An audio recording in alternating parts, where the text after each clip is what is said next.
one of the more obvious ones, of course, was the one that um, mRNA vaccine could alter our genetic material. So over like 80 to almost 90% of the people didn't believe it, and even the ones the 10% were kind of like undecided. So early on, we just focused our questions on really relevant topics like addressing things like side effects. Subsequently, it became addressing the fear of anaphylactic allergies, and maybe even more recently, maybe something like a blood clot or something like that, right? And it's also interesting that because OP was able to do a lot of the analytics in terms of determining population demographics, like which demographic is more worried, particularly the ones who are in their 40s and 50s are more worried about their caregivers. And that's actually a very important point. And there are like one insight is that when you're talking to people and wanting to get them to, like, your ama wants to go and get vaccinated, right?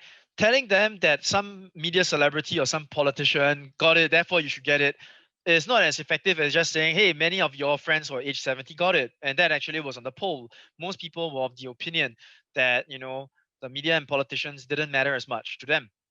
And by also looking at the sources that said that people were more trusting of things that doctors and scientists said rather than just a government website, meant that as a doctor myself, the things that we say and the understanding of us and the relationship between us and the patient became very important. So that was something I also use in my daily practice to ensure that people, who place a lot of their trust and their focus on me, I needed to do a better job and needed to be more up to date. So those were some of the really specific insights in the vaccine hesitancy, that was in the February March period.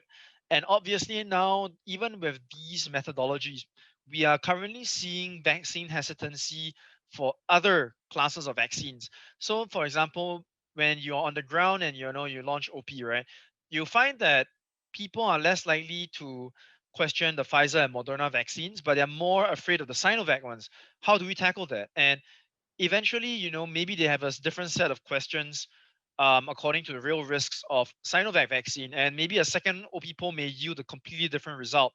And that's the beauty of OP, right? It allows us to get a real um, understanding of the landscape across time and space, and that's exactly what I hope that this process can go on.